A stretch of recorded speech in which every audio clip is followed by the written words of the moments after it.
Assalamualaikum warahmatullahi wabarakatuh. Sahabat TV 10, bahagia rasanya Carla Ratna menjumpai Anda kembali melalui TV 10 dalam program Bincang Psikologi Anak. Seperti biasa, kurang lebih 30 menit Carla hadir bersama psikolog kita, ada psikolog anak Bunda Tarika Isnaning Tias. Assalamualaikum Bunda. Waalaikumsalam warahmatullahi wabarakatuh. Sehat Bunda? Alhamdulillah. Alhamdulillah, sehat dan bahagia. Iya, amin. Harapannya demikian ya Bun ya. Iya. Kita juga berharap yang dirasakan oleh sahabat TV 10 juga sama halnya. Iya, betul. Selalu sehat, selalu bahagia, kemudian juga hidupnya lebih berkualitas, kesejahteraan mental juga terjamin ya Bun. Amin. Nah, kami hadir seperti biasa sahabat TV 10 untuk menyapa Anda dengan tema-tema yang menarik seputar dunia psikologi. Tapi kita ngomonginnya itu memang kadang-kadang masalah psikologi itu berat ya Bun, tapi obrolan kita itu nggak yang berat-berat, yang nggak malah justru nambah orang buat mikir, nggak. Iya, betul. Tapi justru ini harapannya menjadi solusi untuk setiap permasalahan Anda. Betul. Nah, untuk itu kami mengundang Anda untuk bergabung yang punya masalah.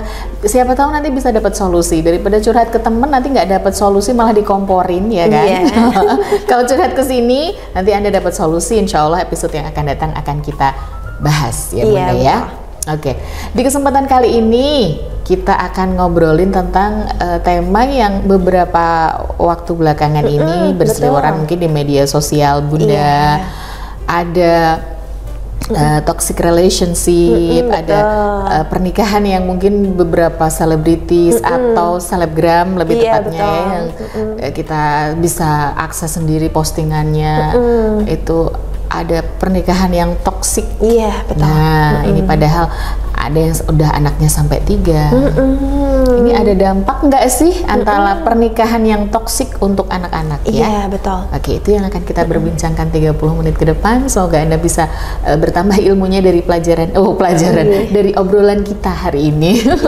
Bunda, bicara tentang pernikahan yang diwarnai dengan toxic relationship. Iya. Jelas sih, yang namanya toksik itu bukan hanya antara pasangan aja, tetap dampaknya kalau sudah ada anak-anak ya Bun ya. Tetap ya. Seperti apa sih sebenarnya yang dikatakan toxic relationship orang tua itu? Oke, jadi Kak Nana dan Melissa TV 10 di rumah, jadi kan toksik aja kan dari katanya racun ya. Racun itu artinya ya sudah, dalam pernikahan itu berarti ada sesuatu hal yang memang tidak baik untuk pasangan itu. Jadi kan menikah itu kan pasti ada dua orang ya. Dua orang itu dua kepala. Betul, dua orang dengan dua kemudian, tapi salah satunya itu adalah yang mendominasi untuk kayak bisa kayak menyakiti atau membuat pasangan yang lainnya itu tidak nyaman. Nah, itu yang namanya toxic relationship ya. Jadi kayak membuat bisa tertekan, kemudian juga menjalani pernikahan itu harusnya kan pasti masalah itu ada, tapi masalah itu tidak terselesaikan dan tidak teruraikan, malah justru ada masalah baru, ada masalah akut, dan akhirnya bertengkar, heboh dan sebagainya. Nah, itu yang kalau cukup bertengkar dengan adu mulut nggak apa-apa ya, tapi itu sudah berdampak ya ke anak-anak ya. Sekali. Apalagi kalau sampai main fisik Bun, ada kekerasan, anak-anak lihat, waduh ngeri. Dampaknya untuk mental anak Bunda. Oke, baik. Jadi kayak ketika kita ya tidak bisa dipungkiri bahwa ketika pasangan itu tidak baik-baik saja atau ada toksik pernikahan ya, pernikahan yang toksik di situ pasti mempengaruhi, kalau di dalam anak itu mempengaruhi dampaknya apa? Pasti psikologisnya dulu yang kena. Dia bertengkar itu, kita kan bertengkar ya, kita kan emosi ya, di depan anak, tapi kita tidak memikirkan anak itu adalah penangkap dan observer yang ulung. Jadi kayak kalau anak ini bisa nih kayak meniru nih, oh ternyata kalau cara bicaranya ke ayah atau ke mama itu dengan cara teriak-teriak ya. Jadi jangan istilahnya jangan kaget ketika di dalam pernikahan itu ada salah satu pasangan kita yang cara memperlakukannya dengan pasangannya dengan teriak-teriak, anak juga ikut teriak-teriak seperti itu. Nah, karena ya itu anak itu pasti itu meniru apa yang di lingkungannya. Jadi dampaknya itu pasti ke psikologisnya anak. anak, ke perilakunya anak itu pasti. Jadi kayak psikologis dan ke perilakunya. Iya pasti. Jadi kayak anak itu, so mama kayak gitu. Nanti dampaknya apa, itu dampak pendek dia meniru ya. Tapi dampak panjangnya adalah ketika dia punya pasangan nanti, karena di dalam dirinya waktu kecil ada banyak luka yang dia lihat, dia rasakan. Itu akhirnya terbawa nih, gimana sih cara dia memperlakukan pasangan. Itu juga jadi kan jadi kayak apa namanya, dampaknya itu nggak hanya itu aja, tapi nggak berhenti waktu dia kecil aja. Betul sekali. Kalau tidak tertangani dengan baik, akhirnya ke dampak ke jangka panjangnya, gimana dia, oh dulu mamahku itu seperti ini, berarti aku apa namanya, kepasangan seperti ini. Nah itu makanya kenapa sih ketika ada di toxic pernikahan yang toxic atau toxic relationship, kita harus istilahnya sama-sama nih tuh bertengkar, boleh bertengkar itu boleh ya, karena karena memang dua kepala, dua kepala tuh beda pendapat tuh pasti. Tapi jangan sampai nih ketika kita bertengkar itu di depan anak, dan itu juga yang itu kan secara fisik, secara verbal lah. Kalau sekarang yang viral baru-baru ini ya, itu kan secara fisik ya, juga itu nanti di depan anak. Iya, di depan anak, dan ya yang mirisnya sekali, anaknya malah kena kayak kena tendangan itu juga kan. Jadi kayak itu pasti pengaruh psikologisnya. Jadi anak juga kayak biasanya anak-anak dan korban ini ya kayak lebih merasa tertekan, kayak dia menjadi kurang percaya diri karena di lingkungannya juga dia kayak tidak ada yang istilahnya ya satu aja sih kan, ada yang orang yang menghargai, tapi dia tidak mendapatkan dari sosok kedua orang tua, gimana sosok ayah, sosok ibu, itu kan ada ketimpangan di situ. Jadi kan itu pasti berdampak ke psikologis, jadi kayak kurang percaya diri. Jadi kayak dia kayak memandang nih, semama dia wanita, memandang oh ternyata laki-laki seperti itu ya. Jadi kayak pas kalau dia anak remaja, kecil udah trust issue ya. Iya, anak remaja ya, pasti kan sudah kayak oh ternyata kayak semua laki-laki itu kayak gitu ya. Nah itu dampak temperamen, dan itu kayak apa namanya, ada hal juga yang membuat luka. Biasanya luka yang kalau semama nih ayahnya yang melakukan KRD, dia akan membawa luka itu sampai ke besar. Jadi kayak aku benci banget yang namanya laki-laki, itu juga seperti itu juga bisa sampai seperti itu ya Bunda gitu. Jadi kayak memang karena mungkin dia melihat terus dan itu terlalu berulang, kan ada nih wanita itu kan bertahan itu kadang demi anaknya. Nah betul, selama itu yang kita ini sampai yang kemarin yang selebgram itu bertahan sampai 5 tahun itu kan katanya kan demi anak ya. Iya betul sekali. Nah ini bener nggak sih Bun, bertahan demi anak loh, padahal kalau anak lihat kayak gitu justru nggak sehat buat mentalnya. Iya betul. Gimana dong? Karena hubungan beracun lebih banyak mendatangkan kerugian, kenapa bertahan? Iya betul. Jadi bertahannya kayak gini. Jadi kayak gini, ada beberapa alasan tertentu kenapa sih biasanya KDRT, ya mungkin ini kebetulan wanita ya. Wanita itu kok lebih mudah bertahan, dia dilakukan perlakuan seperti itu tapi dia masih bertahan, masih mau melanjutkan.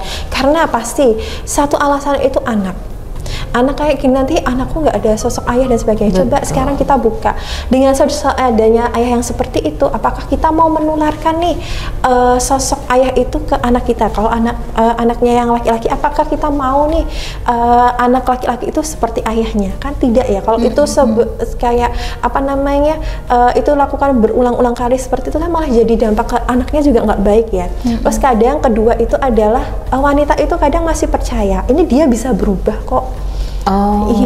Nanti dia bisa berubah. Ini mungkin kayak ini dia kan wanita kan kadang-kadang gini loh, menggunakan perasaan, dan lagi kadang-kadang setelah melakukan kekerasan itu nanti dia akan minta maaf. Iya, dan cenderung manipulatif biasanya. Manipulatif sehingga kita ya udahlah nanti mungkin dia akan berubah. Iya, seperti itu. Betul. Dan apa namanya dia kan biasanya kan kayak habis itu kan nyesel, habis itu kata-kata nangis, tapi itu diulangi kembali dan tidak, itu yang membuat kan siapa sih kalau wanita kan lebih menggunakan perasaan ya. Jadi dia pasti bisa berubah ya. Luluh lagi. Iya, betul. Akhirnya dia bertahan gitu.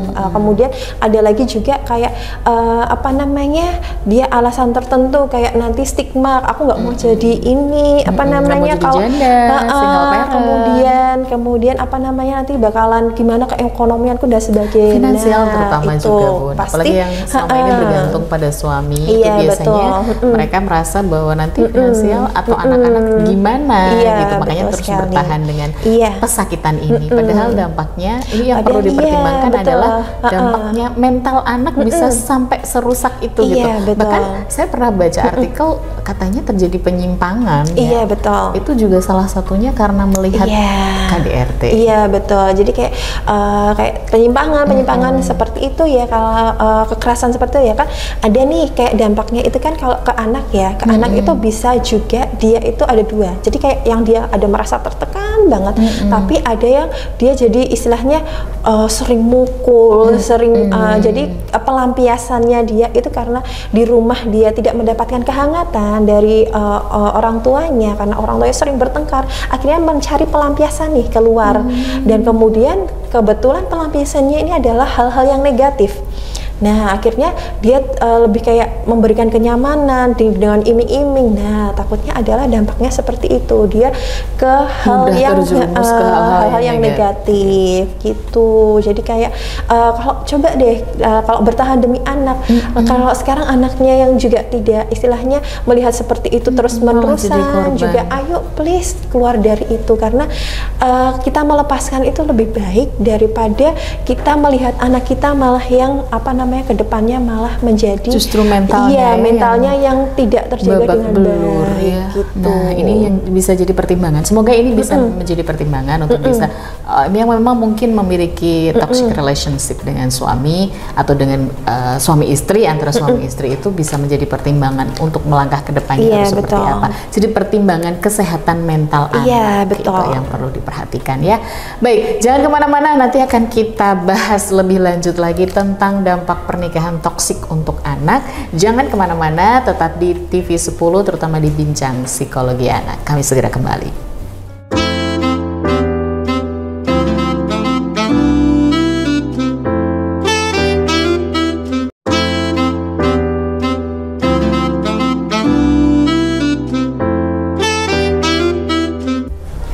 Anda masih menyimak program Bincang Psikologi Anak dari TV 10 bersama saya, Carla Ratna, dan juga psikolog anak kita, Bunda Tarika Isnaning Tias.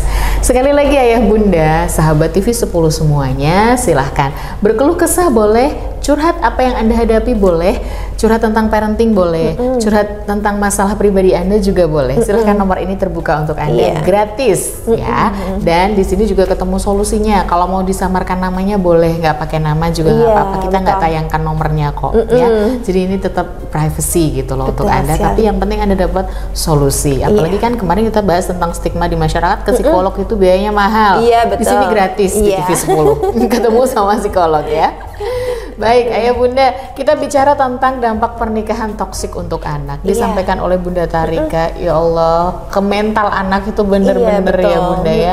Anak yang maksudnya secara mental kan rapuh Bun. Betul. Beda dengan kita yang mungkin karena sudah jungkir balik, sudah ini kan mentalnya sudah inilah tahan banting gitu. Kalau anak-anak kan enggak ya. Jauh lebih rapuh ya. Makanya kita harus benar-benar melindungi dan menjaga kesehatan mentalnya.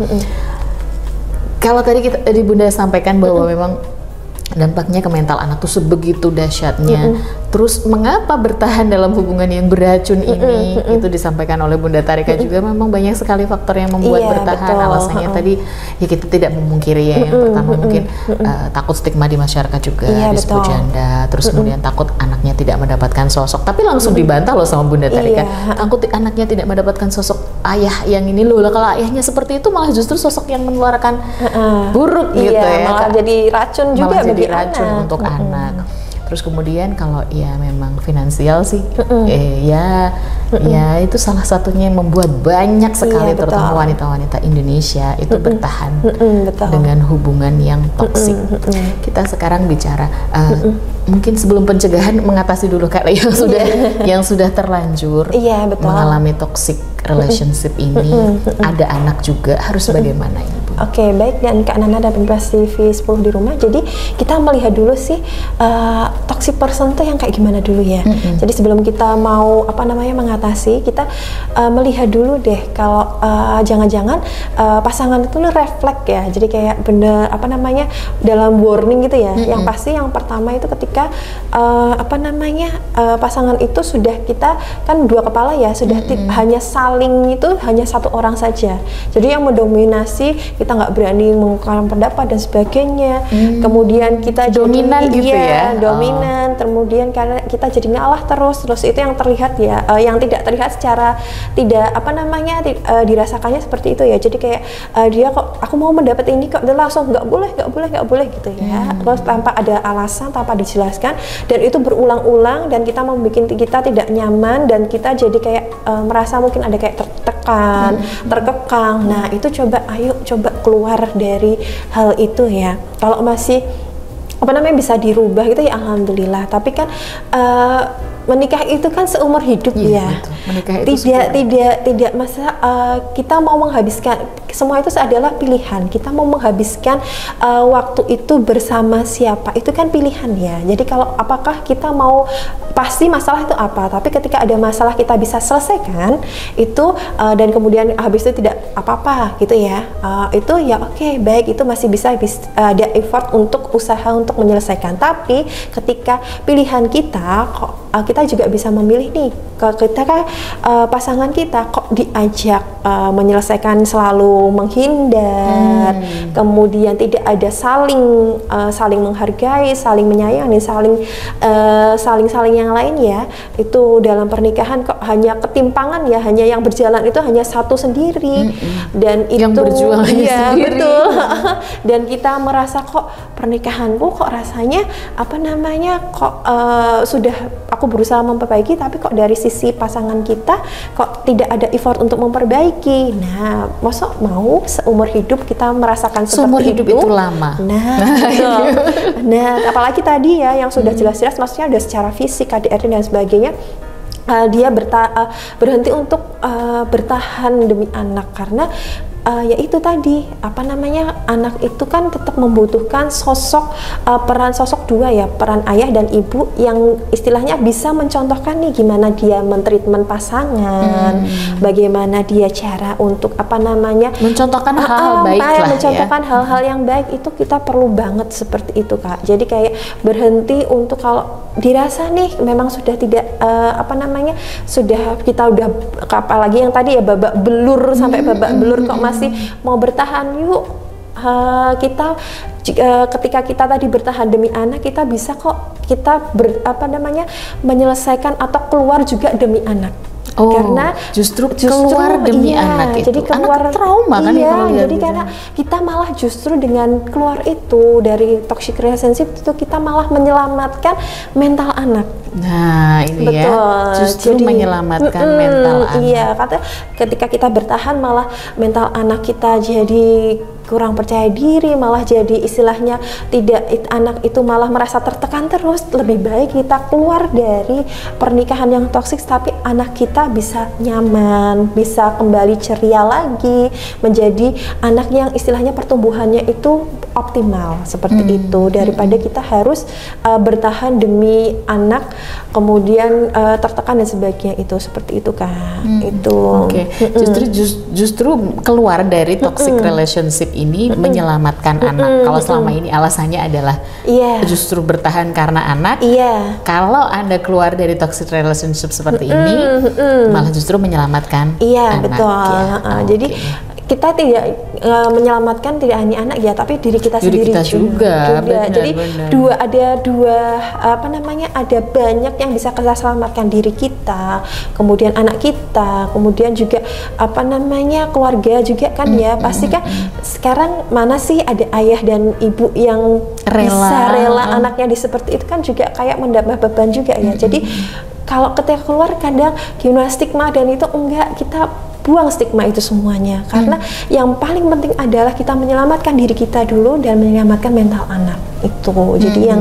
Jadi berhenti kalau ada apa namanya berhenti untuk kayak oh nanti dia bisa berubah kok dan sebagainya. Stop, nggak apa-apa. Kita bukan istilahnya kita tidak bisa, itu hak prerogatifnya Allah ya untuk kayak bisa memberikan hidayah dan sebagainya. Tapi kita sebagai manusia kalau itu secara terus-menerus kita berharap masih bisa berubah gitu, tapi tidak ada dari pasangan kita apa namanya, tidak ada usaha, dan selama ini kok sudah berjalan berapa tahun kok masih sama saja, ayo please keluar dari apa namanya, keluar dari pernikahan yang toksik itu. Oke.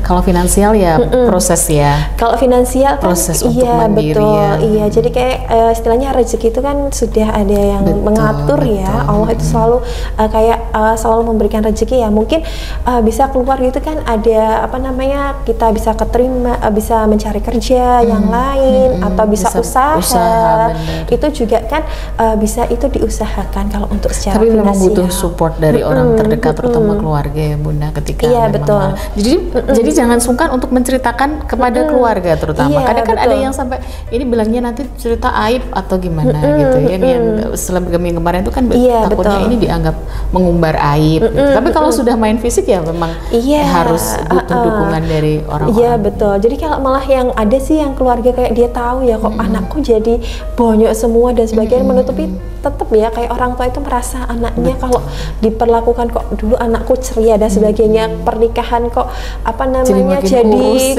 kurus kok jadi wajahnya tidak ini. Nah itu pasti kan lingkungan di sekitar kita itu kan pasti peka ya gitu ya. Jadi kayak yang paling penting adalah ayo di sekitar yang menjadi korban itu berikan support system yang terbaik, karena apa namanya pasti berat mengalami dia, apalagi itu bertahun-tahun yang sudah dia sudah berusaha keluar, itu kita harus apresiasi karena dia sudah berani untuk melangkah untuk kayak untuk dirinya sendiri dan anaknya juga.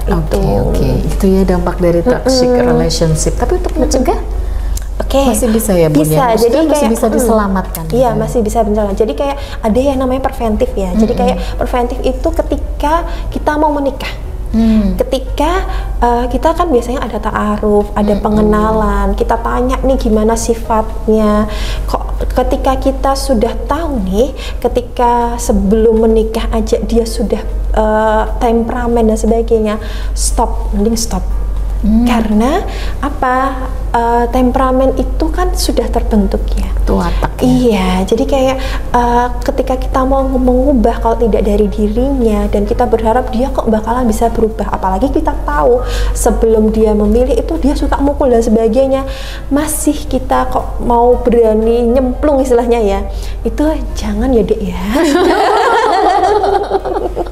Benar-benar jangan ya Dek ya. Kalau sebelum kejadian ya, karena banyak kasus yang terjadi masih pacaran aja suka mukul, bagaimana nanti menikah wah malah lebih parah lagi ya. Dan jangan coba-coba. Iya, dan kita harus memilih nih kayak apa namanya, dia itu persenannya yang mana nih? Apakah dia lebih ke baiknya atau ke buruknya? Banyak yang mana? Kalau masih bisa nih, pasti orang punya kelemahan ya. Lebih banyak masih bisa diselesaikan. Kalau cuma jorok dan sebagainya itu kan masih bisa.